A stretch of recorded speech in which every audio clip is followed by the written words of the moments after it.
Hello ពុកម៉ែបងប្អូនអរគ្នាថ្ងៃនេះយើងមកជួបគ្នាផ្សាច់មិនទៀតហើយក្នុងថ្ងៃនេះខ្ញុំមានសាច់រឿងមួយមកចង់ចែករំលែកឲ្យពុកម៉ែបងប្អូនអរគ្នាបានទស្សនា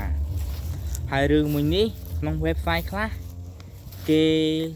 បង់លុយមើលតែបើបងប្អូនមើលតាមខ្ញុំរឿងហ្នឹងបងលុយអត់មើលទេបងលុយមើល free ច្រឡំមាត់នេះ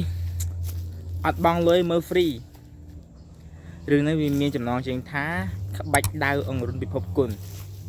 រឿងល្អមើលបងប្អូនចេញយូរហើយតែអ្នកខ្លះ website ខ្លះគេបង់លុយ website ខ្លះគេបង់លុយទេអញ្ចឹងបងប្អូនណាហ្នឹងហើយបងប្អូនចង់ចូលមើលនៅក្នុង Telegram ខ្ញុំតម្លាក់ link ឲ្យចូលមើលហ្មងមើល free ហ្នឹងហើយថ្ងៃនេះខ្ញុំមក